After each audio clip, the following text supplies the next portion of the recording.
All right. Hey, we're here for the Living Life and Style Business Roundtable. We have a new guest today, and we're going to get a little bit of one-on-one time. I almost made that weird. So welcome, George Cater. I hope I said that right. You did, yeah. Thank you. Fantastic. Welcome to the show. Why don't you tell us who you are? Oh, let me get out some beginning stuff first. Okay. Business Roundtable, April 9th. That's today. That's what we're here for. It's brought to you by Livin Life and Style Travel.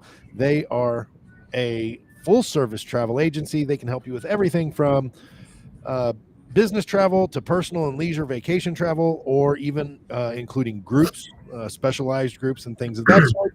So by all means, give them a call at 816-744-1405 or reach out to them on the web at livinlifeandstyle.com. That's livinlifenstyle.com. George, now tell us who you are and what you do. Yeah, thanks for having me on and the invitation. Absolutely. So I was actually born and raised in St. Louis. Been here for about a decade now. Just part of who I am, right?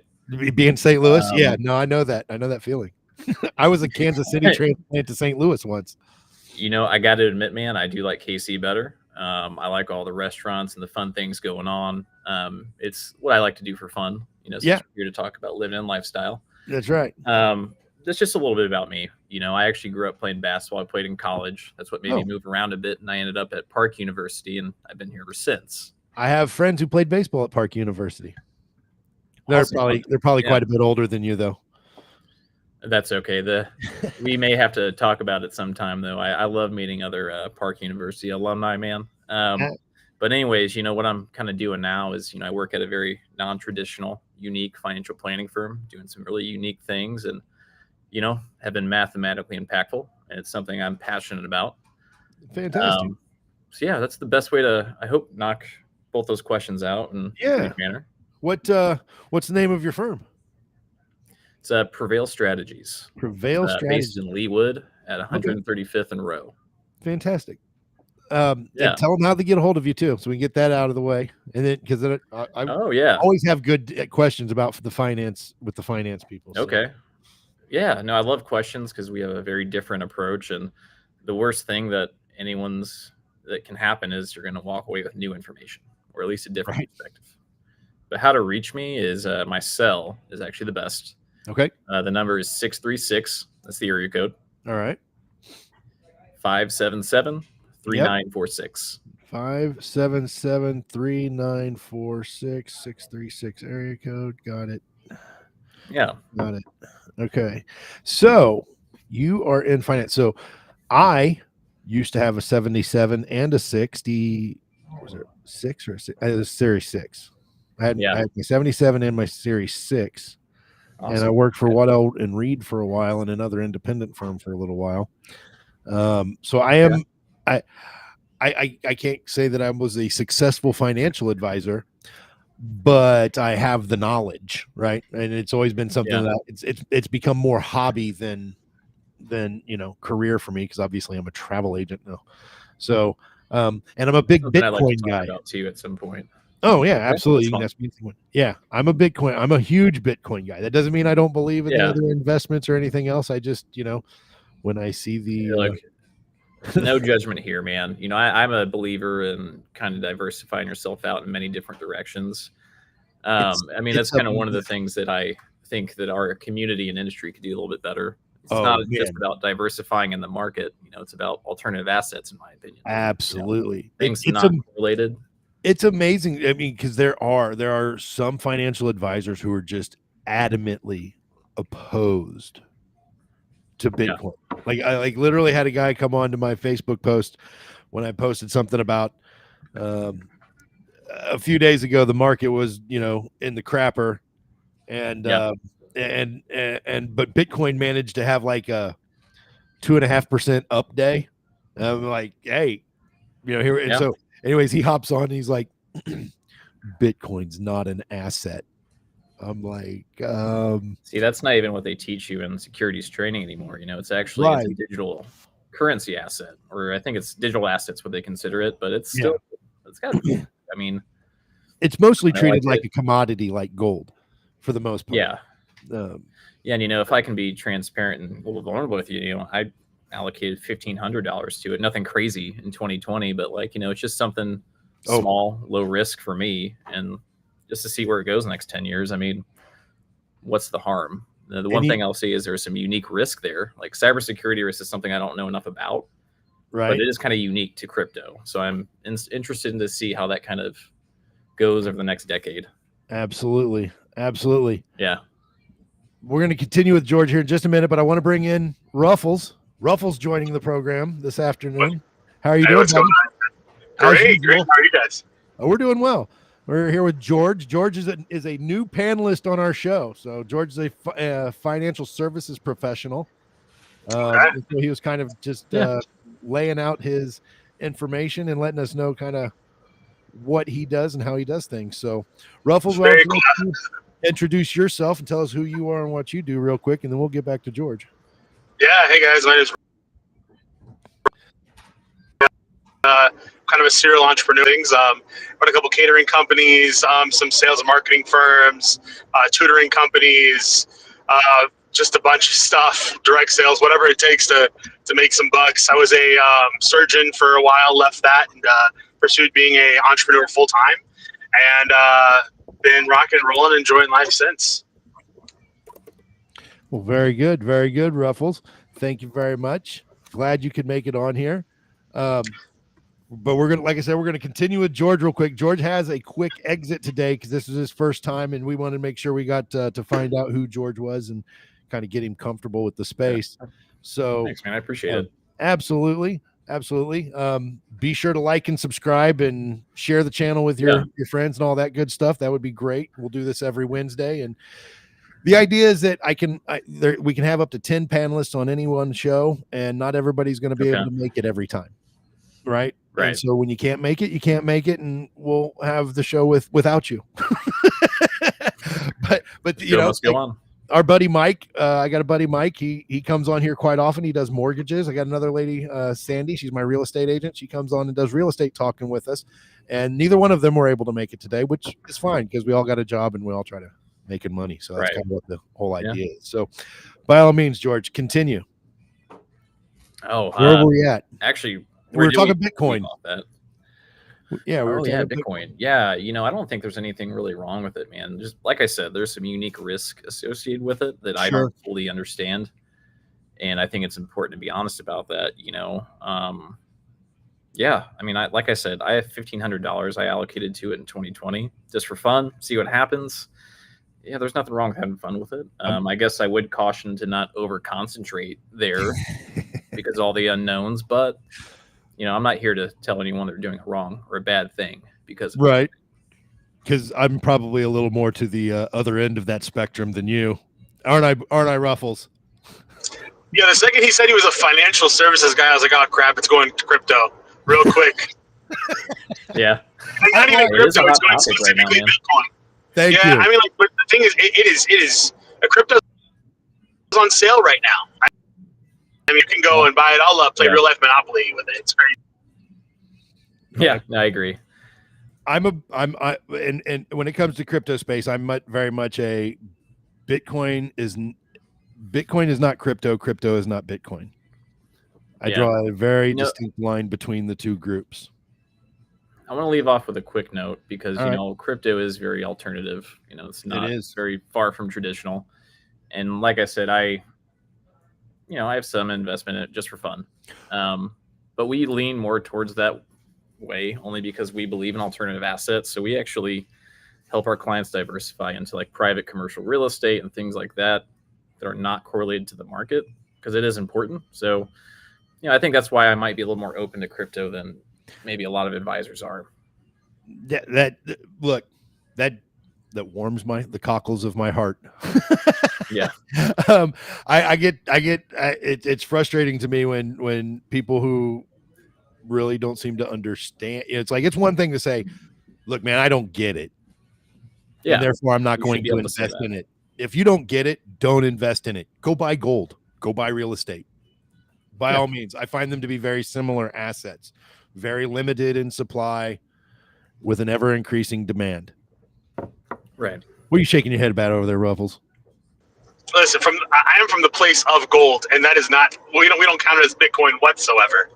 Like, No, I because realize. what is it? Like 70% of the world's gold is currently still in India, and like more than that is still owned by Indians globally. So like, yeah, I don't think that's Bitcoin whatsoever. It's far more stable. Is it going to have the rises and falls of Bitcoin? No, it's not. Like, that is a tangible asset, while your little token and your NFTs and your other things like that, they're non-tangible, right? They're non-fungible. They're not whatever the heck any of those other words mean. So it's not the same. I agree with that. That's a really good point, Ruffles. Thanks for sharing. And I'm sorry, hey, I do have to hop off. Eric, I will shoot you a message so I can make time for this. Yeah, absolutely. Because this is fun. I really appreciate it. Yeah. But thanks again for having me. And we can't wait for you to make it back next week and whatever weeks you can. So take it easy. I will. Have a great day and hope your meeting goes well. Thanks. You too. All right, absolutely. Thanks. All right. So we got a new guy. He's going to be a lot of fun to talk with. I'm excited. And now for the battle with Ruffles on. Oh boy. Look, buddy, when you have a brand new asset that is an actual disruptor to all things that have been done for thousands of years, it's not going to go up in a stable straight line. That's just the way things are. You see what I'm saying? I'm not saying gold is yet, but I'm saying as this ball rolls on, because much like the Borg in Star Trek, it is inevitable. So, I mean, like, listen, there's the whole idea of, sure, it's new and whatnot. The government just is now cool with XRP. And I mean, there's other cryptos that are like being able to use now by government entities and whatnot. But here's the thing, man. Like, it is that new shiny plaything for a kid, right? It's the, oh, hey, I'm so excited about this new toy I got, and I'm like 6 years old. Oh, this is fantastic, super cool. And then I'm going to get bored and start playing with a box again. You know what I mean? And so, it's the new person that shows up in your class whenever you're in elementary school, and you're so excited, and it's gonna be so great and so cool. And then like you're just a regular everyday person after a while, and like maybe you start wearing pink on Wednesdays and start bullying people and create a burn book or whatever, and then you got the whole plot of Mean Girls, and it's not that great. It's not that great. Well, but basically what you're saying is that, I mean, I'm not saying all that stuff won't happen. It's just that when that does happen, Bitcoin will be at like 1,000,005. I'm not sure about that. I think it'll happen in spurts till it grows. And do I think it's going to continue to grow? Potentially, yeah. I don't think it's going to be around that 80,000-ish mark forever. But like what I do see though is that I think the apathy will set in layers. I think you're going to see the continued deterioration of the debt-based economy that we've been living in since the beginning of the 20th century. And as that continues to unravel, do what? Really? And as it continues to, yeah. Well, I mean, that all the stuff that is going on right now, globally and economically and geopolitically, it all hinges on that debt-based system, and people are tired of the United States being in control of it, and they're starting to back out of it, as you've seen freaking treasury spike over the last 2 days. I mean, people are tired of this system. Now, I don't think the whole BRICS thing, and I'm not one who thinks like China's taken over or anything, because I think China's its own ball of mess, right? But the way we've been doing things since the Bretton Woods Accords in 1948, that is ending. And the tariff thing is just lighting the match to get this fire started. That's the way I view things. And I think at some point in time, you're going to fall on a basket of trusted assets gold, silver, Bitcoin. I don't think XRP or any of the other shit coins are going to be in that mix. I think they will be used kind of like we use paper currency today, but it's all going to be built on a foundation of those harder assets. That's what I don't know. Personally, I do not. Do I know, like, legitimately, like, for a matter of fact, no. But do I believe that Bitcoin is a solid thing? I don't. I don't feel like you said it's a permanent asset. Is that correct? Is that the wording you used? I just don't feel that it's that. it'll be foundational. Okay. No, I agree. I agree it's foundational. I don't know if it's something that's permanent. And I mean, I just, maybe this is me being someone who's a little more old school or whatever. I don't know if I truly believe in, like, it being a permanent thing yet. Like in the sense of, like, I wouldn't build a house upon that, right? Like, it's not that foundational to me that it has that kind of structure. Now, do I believe it has structure? Yes, but is it shoddy at the moment? Wait a minute. You wouldn't build a house with it. What do you mean by that? Because I mean, Bitcoin is the only, quote unquote currency. I won't really call it a currency, but it is the only quote unquote currency where housing prices have gone down over the last 20 years. What does that mean exactly? If you price homes in Bitcoin, the price of housing has gone down. Okay. I'm just saying, we're used to pricing things in dollars. Okay. Right. And because dollars are inflationary, the price of housing goes up. Every time you get a mortgage, you've created inflation in your economy because all of that money is created out of thin air with the loan. Right? And it's not like you're actually borrowing somebody's money and then paying a house. No, the bank just writes the amount of money into your account and then you buy the house. Well, Bitcoin doesn't work that way. There are only going to be 21 million ever, which is different than all of the other cryptocurrencies as well, also because all of those can be changed. Bitcoin can't. You're telling me that there can't be limits placed on other coins, or like what exactly is that? No. What I'm saying is there can be limits placed on them. What I'm saying is the means for changing those limits is available to them as well. That's basically set by a small group of people, much like federal interest rates are set by a small group of Fed board governors. It's the other ones are no different. Bitcoin, it will never change from 21 million. You know why? Because you'd have to get every miner to agree. Interesting. That's why. And so you'd never, and as far as it being permanent, I mean, it'll be as permanent as math and electricity. Okay. And so as long as electricity is still working, which I expect it to, but I can see a complete chaotic situation where it went away. Sure. In that chaotic situation where it goes away, I've got bigger problems. I've got much bigger problems, like dinner. Really? I don't know if dinner is a bigger problem. I mean, I feel like eating was kind of the point, meaning I need to have food, and I get it. Bitcoin doesn't buy. I'm not going to be worried about. You're telling me it's not tangible? You can't just plant some Bitcoin? That's crazy. Just plant some Bitcoin. Now, if I had electricity, I could buy seeds with the Bitcoin. But I can't. Yeah, it's kind of a bummer that way. Oh man, I don't know. I mean, like, here's the thing though. Like, if I go to somebody out on the street, or like a flea market, an open air market, a farmer's market, I don't know, Walmart, fuck it, like, and then just be like, hey, I have these many Bitcoins in my wallet. Be like, hey buddy, I got 13 Bitcoin and I want to buy some eggs. And he's like, oh man, well the price of eggs is about 4 Bitcoin a dozen right now. So, you could transfer that. Or if I'm like, hey, I just have this like gold bar and it says how much it is and it's verifiable, I feel like people would more aptly trade for a gold bar than they would for Bitcoin.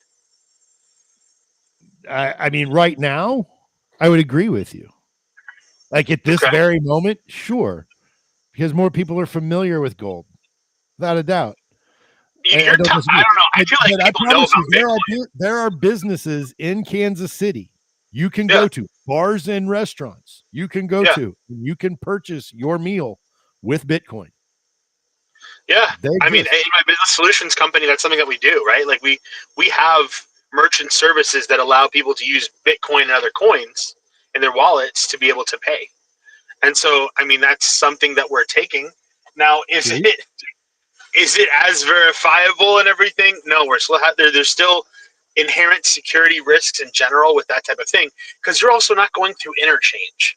And so interchange is, let me say it this way, in the least politically correct way, kind of bullshit because it is just paying for people to just stamp along that they verified something. No one verifies crap.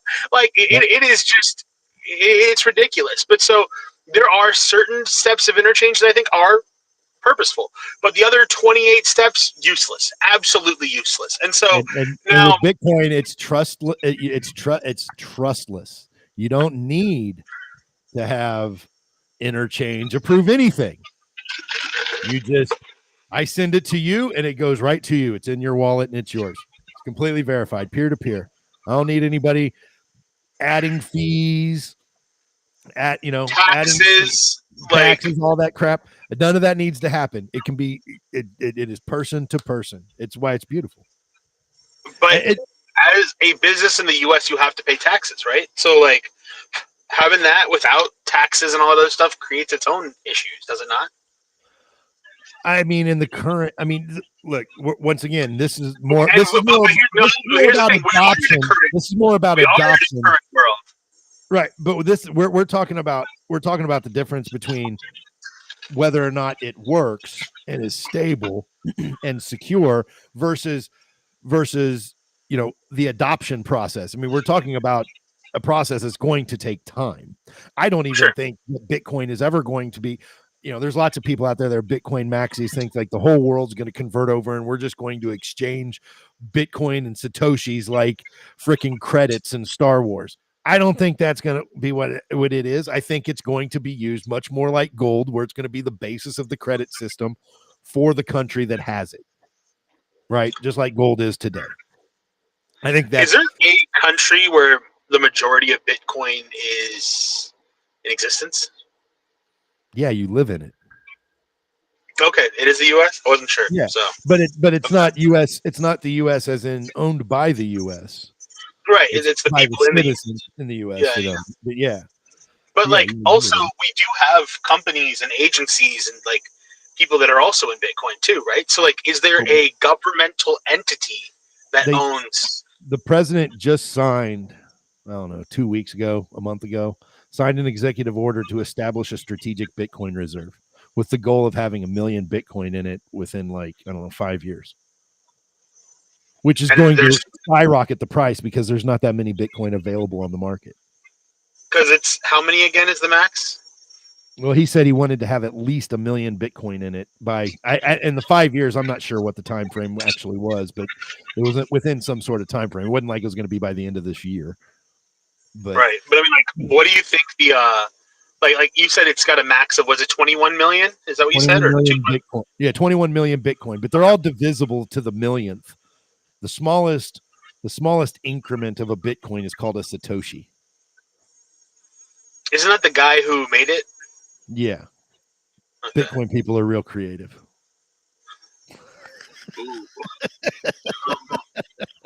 Hey, Aaron, aren't you a Bitcoin people? I am. Are you one of those people? Okay. I'm perfectly willing to laugh at myself and my others. I respect it. I respect it. I have no problem with pointing out that we make up dumb freaking names sometimes. It's just how it goes. Yeah. So, very cool. But yeah, so what? Where you look like you're at your apartment complex or something there in the background. I can't tell. I am. Yeah. I'm home. I know it's weird, man. I'm not like, well, I guess I was on the road, right? Like I'm not like gone. So Honduras and Belize, amazing. Had a blast and a half. Hold on. I got to ask you about Honduras because I've been to Honduras. Did you go to Roatan? I did go to Roatan, yeah. Okay, and your thoughts? So I had a lot of fun. I enjoyed it. It was great for shopping. Did a lot of shopping. There is a ton of poverty, and it is incredibly hard to get literally anything anywhere there.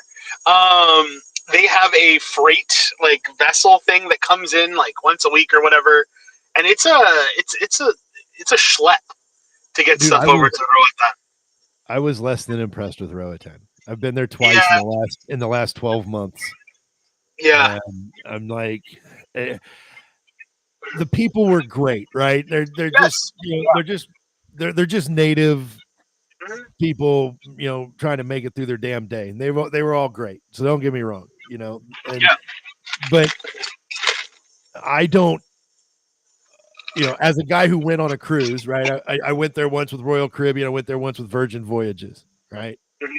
And I see lots of my friends who go on these trips and they're like, Roatan was so awesome. And I'm just like, I went to a freaking beach, man.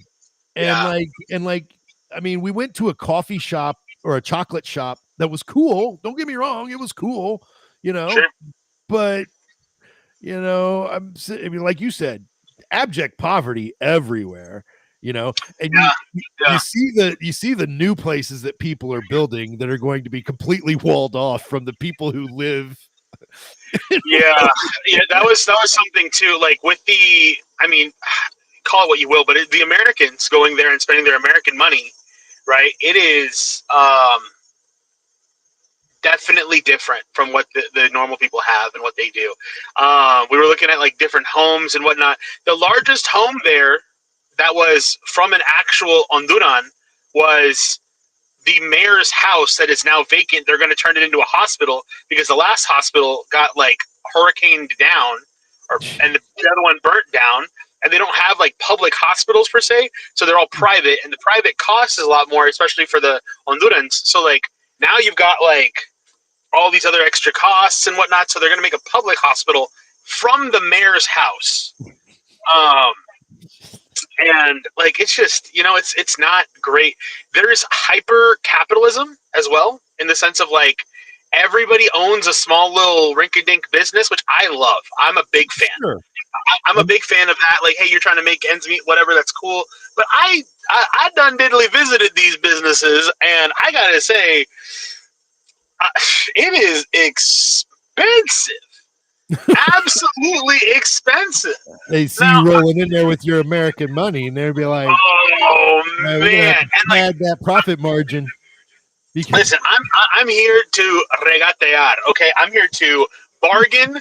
I'm here to, you know, tussle with words. I'm brown, man. We don't pay full price for nothing. Haggle's your word. Yeah, like, well, the Spanish word for there is regatear, and like, also speaking Spanish was super helpful because like it did help me get lower prices, right? Going to some souvenir shops, I had like $145 of souvenirs, and I was like, this definitely ain't worth all that, and so I was there doing my regatear. I was gambling, or not gambling. I was haggling. I was bargaining. I was working the man. Okay, right. And I went from $145 to like $35 or $30. And then, and you know what? I guarantee people will be like, "Oh my gosh, that's so wrong of you. You should have just paid. You know, there are starving artists and this and that. Like, you know, they're just trying to make their money. Blah blah blah." Why would they go down that far, though? Why would they go down that much? So high. And the thing is, like, also, I'm someone who, as a capitalist too, am understanding of the fact that, hey, people would rather make a sale than not, right? Let's just talk about that. But there is some other stuff too. Now, I went to Cozumel on the way back. They aren't taking a loss on it. Nah, man, they're definitely not. Because I saw the same damn bags in Belize, just with a different city name on it. Okay, like don't even try me. Like you can't tell me that this exact peacock bag made of who knows what that says Roatan on it. That I saw the exact same bag that said Belize City on it. No, it's not the same small artist making it and shipping it around. Don't try me, okay? Like, and then we stopped in Cozumel, right? Like on the way back, and I saw this little ring here. It's a little gold and black tungsten ring, whatever. And I was like, cool, whatever, I'll buy it. And so we go to look at the price, and the man pulls up the price, and he says, "Oh, it's like 8,000 like Mexican dollars." And I said, "Excuse you in pesos, okay?" I said, "No es posible, señor." I said, "That's not possible, man." Like, and so I said, like but in USD or whatever, it's $1,000. And I said, no, it's not an 8-to-1 exchange rate. It's like 20-to-1. It is a 20-to-1. Yeah. And then so he's like, "Oh, it's like $1,000, and that's what you're a discount and this and that." And I was like, "No, man, that's so expensive." I was like, "I'm not buying that." And I was like, "But you know what? Here, let me do this for you. Show me what else you got. I'm gonna buy some souvenirs for some friends." So I did. And then we were working a bunch of stuff, and like they were around like 5,000 pesos or whatnot. And worked them down. I had like 6 pieces I was looking at, and to try to get the like this one for myself and whatnot. Like, man, it was some work, but I had 20 minutes and I had nothing else to do. So I was like, "Someone hold me back. Okay, hold my beer, watch this." All right, or I'm sorry, cerveza, right? We're in Mexico. Hold my cerveza, watch this. And then so I ended up getting all 8 pieces for like $450. And I was like, "Don't try me." And then like I looked the ring up and whatnot, and I was like, okay, I found some other stuff. So I found one that looked exactly like it, right? And so I was like, interesting. And it was on AliExpress. Okay, I was like, let me order it. I ordered it off AliExpress. Okay, the quality's a lot different. I'm happy about it. The AliExpress was crap. So like, all right, whatever. But like the prices, man, the prices. Also, what the hell is the price on tequila out there? That is ridiculous. That is absolutely wild. I bought this macadamia nut tequila, this cacao rum, this like all this other stuff too. You're on the wrong side, bro. You're on the wrong side of Mexico to be buying tequila. Dude, I'm on the wrong side of Mexico to be buying anything. Like, it is crazy. Dude, okay, so here's Vallarta. Jalisco. Jalisco is where the tequila is. That's where the best price on anything in Mexico I found was in Progreso. Okay, because like not everything. The best tequila is in Jalisco. Okay. Well, there's 22 brands that are still made in Mexico. So as long as I get one of those that's actually decent, I'll be okay. And I did. So it's all right. They put it in bootleg bottles. That's where I get my tequila. I don't need the fancy. I bought one of the fancy bottles of tequila from Mexico, and I'm telling you right now, I didn't buy no fancy. I bought tequila from a dude named Paco, whose wife kept calling him. He's like, "Hey man, I gotta take this dog," and I said, "Hey, no problem, Paco. You answer that wife." Like, were you in a market or a store? No. I was in like. I bought my tequila in a fucking grass hut in the middle of the mountains. Yeah, dude. Like this was kind of slightly shady, but man, I love Paco. Him and I homies now. Like, Paco and I, we tight. And so if there's anything I need, he's like, "Yeah, man, just like hit me on WhatsApp and I'll send it to you." I was like, "All right, bet, Paco." And so like he's just a dope dude. I loved it. Like I had so much fun. Any what? Raicilla. I don't know what raicilla is. Oh, raicilla is basically tequila, but it's made with the other color of agave plant. Well, there's blue and there's what other colors? Green. I forget which one they make the tequila with, but whichever one they make the tequila with, they make the raicilla with the other one, right? Okay, so raicilla is probably green then. Yeah, and it has this real smoky flavor to it. and it's basically it's good. It's basically known as Mexican moonshine, dude. Is it like mezcal? No, it's different than mezcal. Okay, because dude, mezcal people, they built different, dog. No. I had a drop. Okay, one of my friends was like, "Oh, dude, try this mezcal." We were in the States, right? I was over at Tiki Taco, and he pours me like a quarter of a shot. I let that touch my lip. That is the most amount I do, and I suckled upon that drop, and my God, I had the worst time. So bad, so bad. Disgusting. Like the people that are like, oh hey, you know mezcal. I'm a mezcal drinker. I like my Paloma with mezcal. I'm like, you have problems. Like someone hurt you. I'm so sorry. I don't know if that was childhood trauma or what is really sinking in here, but I apologize for what you're going through. You don't need to drink mezcal. It's like when you see somebody drinking mezcal, it's like seeing the chick with crazy eyes. It's like you can't fix her. Step back and walk away slowly. The amount of times I swipe left on that crazy eyes, I see it and I'm like, you know what? I'm good. I don't need someone to ruin my life. Right? Thank you. Like, yeah. Oh. So okay, so back to Roatan. So now, since you've been there and you don't have any, you had a pleasant time, you had a great time. You don't have any negatives to say about it, right? But after I have been twice, right? Mm-hmm. And I've been on many cruises now at this point in time, right? Yeah, so if we go on a cruise and that cruise goes to Nassau, me and the wife stay on the boat. We're gonna go have a spa day, and we're not gonna get out at Nassau. We've done it. We've been there. Nassau's pretty boring. I feel like at this point. I feel that if I went to Roatan again, I would feel the same way. Well, hold on. Now that I'm thinking about it, like Nassau does have some stuff, right? Like even if you just like get a ferry and go off to like, I don't know, Pearl Island or whatever that is, or you go to Pig Island or one of the other stuff, you go visit Atlantis. Nassau's not bad. Nassau actually has things you can go do, but Roatan, unless you have some other excursion that you've already paid for or whatever, Roatan, I definitely feel like is kind of one of those stay inside kind of things. Or maybe you go to a beach or whatever. They do have like zip lines if you got some kids. Whatnot, like they do have some like food, like it's okay, but I would not shop there. It seems like a waste of time.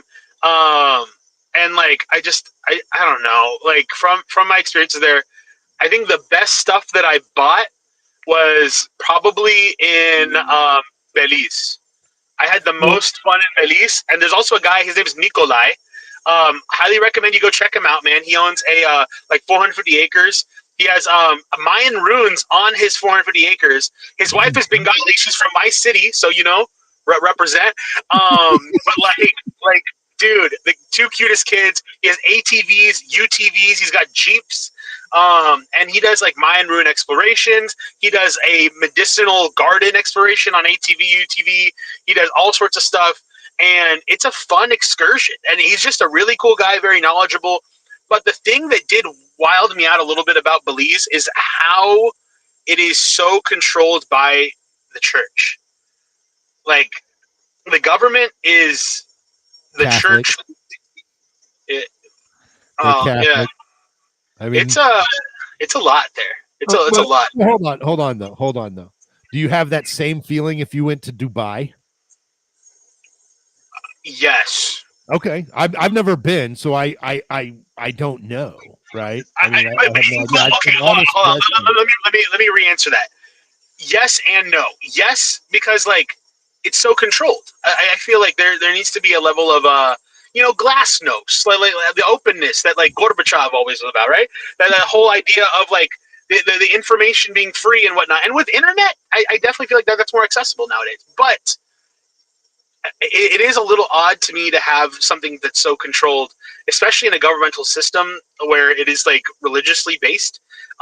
Because I feel like the information you get is biased. Now, will the information always be biased? Yes, it will, especially when governments control it, especially whenever religions control it, whatever. I mean, I've been to Catholic school. I've gotten opportunities to study Quran. I've been able to study the Talmud and Torah. I've had a lot of opportunities offered to me, without a doubt, and I'm very grateful for them.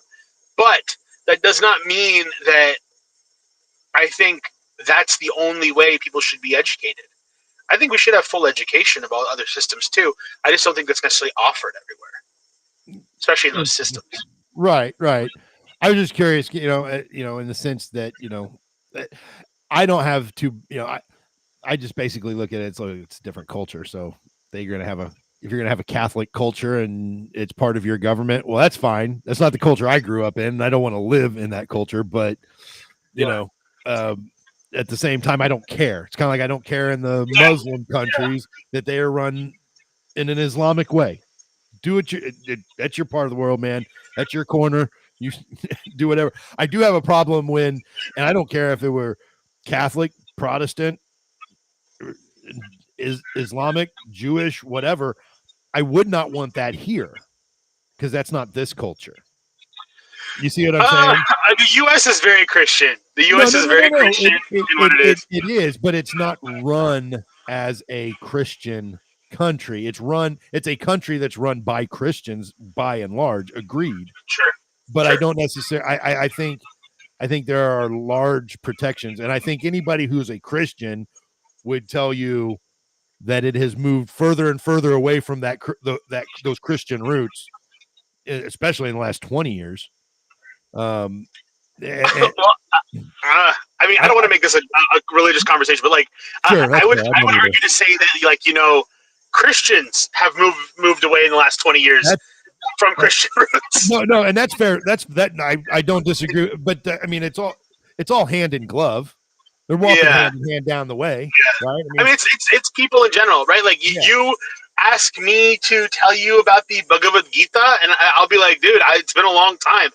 What do you want to know? But like, my knowledge is limited, right? My knowledge is limited, and so I'm not the person to go talk to about that. Now, if I'm like, oh, hey, well, I don't know about this Catholic thing, let me go talk to a father, right? So cool, or like, but you go search out and seek out these people who are religious authorities, clergy, things of that sort, to have those types of conversations with. But like, all in all, I mean, I just don't think countries necessarily should be ran just by religion. I mean, I'm going to tell on myself a little bit, right? Like, look at India with the current BJP party and whatnot, the like Modi's party, and like, it's just very Hindu and it's very anti-Muslim, right? Musliman in India are looked down upon. They are spoken against, and that's not necessarily right either. I mean, they're still people, right? There are citizens of India as well. They are our people. I mean, we're all desi, which is like our countrymen, right? That's kind of what it means. And so that's wrong. That we hate our own people, and that's a constant fight and war against Muslims and Hindus and whatnot. Like, it's not right. I mean, Hindus aren't. But that, I would venture to say, and correct me if I'm wrong, because I'm certainly no expert in Indian history, right? Sure. But it's my understanding that is a battle that has been going on basically since the advent of Islam, and it was a battle that was brought to India's door, not the other way around. Sure. And I mean, I guess what I find important and valuable is that each of the cultures can have their own space. Mm-hmm. Doesn't mean you can't get along with the other culture and your neighbor. Right. But I don't need you infringing upon me because your culture is opposed to mine. Right. Yeah. No, I agree. And I think what you're seeing, like with what you were talking about with Modi, and I'm not saying it's right. I'm not even saying it's justified. I don't know enough to make any sort of opinion in that way. But I think you see it here in the United States too. It's different, obviously, but you're seeing it. And that is a serious pushback to protect what people see as their culture. And that it has been infringed upon too far by people who are of a different culture. Yeah, and I mean, that's what you also have in the Middle East, too. Yeah, and I see a complete lack of assimilation happening, not with everybody in this country, but there's a large group of people who are coming into this country who have no interest in assimilating with the American culture. I mean, I So definitely see that. And I had a class of Latin American studies back in college. It was one of those things that you kind of had to take, right? yeah. And so it was called the KU core credit, and had a great teacher. She was awesome. Laura, shout out, she's amazing. But I had a girl in that class, right? That she was like, "Oh my gosh, you're Indian." I was like, "Yeah." And so she's like, it's my life goal to go to India." And I hear this a lot, right? I'm like, "Oh, okay, cool, sounds good. A-okay, homie. Like, good luck with that."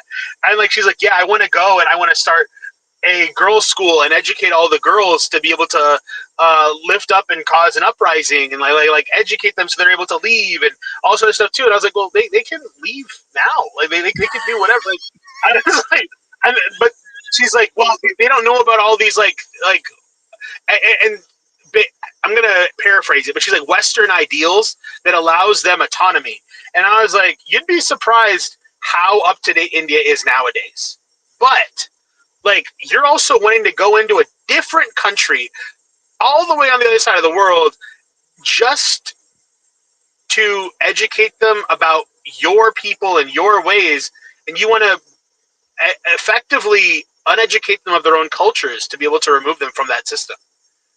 And I was like, I don't mean to shit on your dream at all. Please don't think that.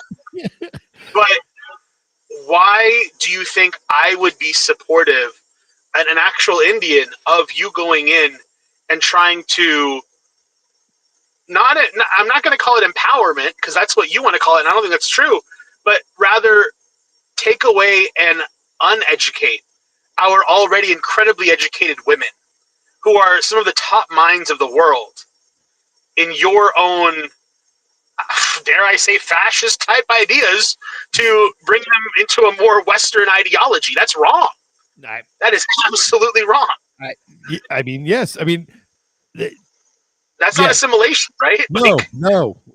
You're spot on, and I think that I think that is true in all cross cultural exchanges. Like, your goal shouldn't be to if your goal is to go over and westernize people in India, how is that any different than Muslims wanting to come over and Islamize America or Islamize Europe or Islamize India, for that matter? It's no different. It's the exact same thing. And I understand that their holy texts tell you to evangelize, right? They do. Yeah, they do. And like, the amount of times, like, I grew up with Muslim friends or whatever, and they'd be like, "All right, dude, repeat after me," and they say ashhadu, and they go through this whole thing, and I'm like, no, because that's like their way of like conversion, right? And I'm like, I know what game you're playing at. Like, I know what's going on. And it was all done in lightheartedness. Like, we're all homies, we're all friends, it's all good, right? Yeah. But like, the thing is, there are people who aren't as lighthearted in operation out there. No, there's people with intent. Yeah, I mean, there really is. There really are. Yeah. In all directions. I'm not pointing fingers or anything. I mean, like, there are really people with intent. I think it's funny because I often hear, like, really speaking about like the girl you were talking about, and everybody thinks that all humans have the same basic innate desires, and to some extent that might be true. Sure, but I think, I mean, it goes back to the idea of like, what's the American dream, right? But culturally, priorities are different. 100%. I do agree with that. Yeah. In different cultures, they have different priorities, and you can't expect that. Well, they're just human, so they think they want all of the same things I want. Well, it's like, no, Sally. She's not interested in cheap things from China. That's not her driving, motivating principle. It's like, she actually wants to be a mother and stay at home and raise her children. That's what she really wants to do. Like, like, and that's something that I think, like, people really don't understand. But that's why I ask, like, a lot of times when I'm doing like talks or whatever at different places, I'll be like, hey, so like, 5 of you, give me your definition of like success. Right. And everyone's got a different idea, right? I mean, I think inherently we're taught in in the United States that it has something to do with finances, but more and more and more as probably the last decade, gosh, man, I keep hearing about people who just want to be happy. I keep hearing about happiness, and I'm like, how do you measure happiness? It's Like, what because does that look like to you? It's not a thing. Right? Happiness I mean, like, isn't a thing. Contentment, maybe. Contentment, maybe. But happiness is a fleeting emotion. Happiness is a thing that happens and is gone. Dude, I say that all the time. Like, happiness is fleeting emotion. No, I believe joy is kind of more of a spiritual force, where it is something that's like, fills you, right? But like, I do not necessarily believe that just happiness is enough. Like, I want to know what that looks like. Maybe it's because I don't experience it in the same way. Because I want to experience what happiness is to you. I want to understand that. And maybe it's that I'm on this weird journey to try to understand people's happiness. But like, to me, success is how many other people's lives are better because I lived. There's a reason in the Declaration of Independence. Pursuit of happiness. He speaks of life, liberty, and the pursuit of happiness. Not happiness, just the pursuit of it. Yeah. Right? Yeah. Just the pursuit of it. And I think, I really think that kind of encapsulates kind of what you're saying. It's like people just want to be happy. And it's like you don't be happy. You pursue happiness in the things that bring you joy, kind of like you were saying. And you find a level of contentment in what you have built for yourself. I think you can be happy. Again, I think you can be happy, but I think not constantly. Sure. It's not an end goal. It's I think what you can be positive constantly. Sure, absolutely. But like, I just really don't feel that you can be. Well, not everyone's a negative Nancy, buddy. So, like, I don't know. Like, I truly believe that you can be positive permanently if you really try, because that's a PMA, right? A positive mental attitude. That's your own ability, because you can only control two things, right? It's your actions and your attitudes. Pretty much. And I mean, so if you just have a positive outlook in life, that's controlling your attitude, and if you just operate in a way to be able to benefit others and yourself and your family and grow towards a positive vector, I mean, I believe that's your actions. So you can live a life that produces happiness and joy, but I agree. I think it's that pursuit of happiness. And that's also a really funny thing too, because that gets me into a segue of, hey, if you're pursuing happiness, is that why men are like in that like phase whenever you're like dating somebody or whatever, like you're really trying to like get that lady on board, the whole hook, line, and sinker kind of thing. Right. The guys try harder, but then as soon as they get her, they just stop trying, right? It was that pursuit of happiness that they were going for. But then after they got happy, they're like, all right, I'm good. Like, I think, yes, but I don't necessarily know that it's the pursuit of happiness so much as the thrill of the hunt. Okay. Is not a kill happy? Does that not make you happy if you're a hunter? I'm not a hunter, so I'm not really thrilled with killing animals, right? That's just not something I do. But I do know that there is like, look, man, I pursued my wife, right? And there was, and not to bring political commentators into it and everything, but Ben Shapiro has a very good way of kind of phrasing it, that there are and that there's a reason why the Greek language has multiple words for the word love. There are different kinds of love. There's brotherly love between two guys who are like friends, right? There's romantic love. There's lustful love, right? And at the end of the day, you start that relationship with that lustful love. That's part of that thrill that you get when you, and then you settle into a more kind of like an accommodational love. It's that may be the wrong word, right? But it's basically where you've kind of come together. It's like a peer-to-peer. It's like a peer-to-peer relationship. I think that I don't need to pursue you in the same way that I used to, but there's no way. It's more like think of it like, this is going to be kind of dark, but it's kind of like pursuing the ring of power and possessing the ring of power in Lord of the Rings. Like, you have two different mindsets. Once you have it, you're like, okay, I have a different mindset about how this works. But when you're going after it, you're like, that's the thing I want to get, you know?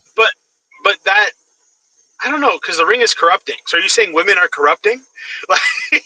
Look, dude, but women are like, every bit as corrupting as men. Sure. Yeah, And then but whenever you're saying that, like, once you have it, you don't need to do the same things. I've heard many a women who would probably disagree with that. No, I didn't.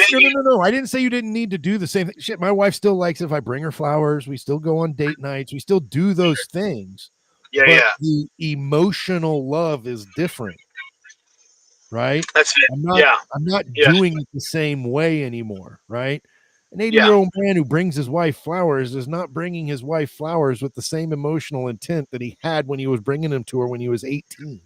It's a completely, and he's lived with her for 60 years of his life, and it's a completely different thing. Now, what I do think is that there are people who enjoyed that first thing so much, that first type, that they're always searching for it. And once they get comfortable and they get into that comfortable sort of love of an established relationship, they miss that. And that goes for the women who are like, well, I still wanted him to do the things that he used to do when we were dating. That's what she's missing. She liked that experience, right? And there's no fault in that. I love that time of my life with my wife. But to sit there and act like it should be the same now as it was 25 years ago, that's just childish. I mean, it really is. It's just childish. I mean, instead of it being a pursuit, it's like an appreciation of the time we spent. I like a reverence to what's happened. I like that. So, okay, interesting. There we go. Very good. That's probably a good spot to stop. Yeah, I was like, we spent an hour talking about life, and I appreciate that. Yeah, anytime, man. That's it's what it's the business roundtable, but there's no telling where the conversation's going to go. So and that's what business is. Business is humanity. It's people. Right, it's the relationships we share, and I think that's more important than just commerce. Absolutely. Right? So it's not. Life is not about transactions, but it's about relationships. And so, I'm right there with you, man. I think that's great. Hey, when are we doing karaoke with your daughter, man? Let me know. We may try to do it this Friday because I'll have to check with her, see if she's going to be up there this Friday because. Let's do it. I don't have baseball this weekend, so this would be a good weekend to do it. And next weekend's Easter, so that's not going to be a good weekend. Sure. I will. I'll see what she says. She's got a very serious girlfriend now. So. Oh, okay. Yeah. Well, you have your people. Let my people know, and we'll make something happen. So. We'll be in touch. We will be in touch there. You take it easy, Ruffles, everybody. Thanks for coming on, bud. We'll talk to you soon. Bye. All right. Well, that does it for the business roundtable. What a conversation. Always fun to have Ruffles on board. And I really appreciate George joining the crew. I'm Eric Tiemann with Livin Life and Style Travel. You can reach me at 816-744-1405. That's 816-744-1405. You can also find me on the web at livinlifeandstyle.com, livinlifestyle.com. Thank you guys for joining us. We will be back next week with the next Livin Life and Style Business Roundtable, Wednesday at noon. Have a great week, everybody.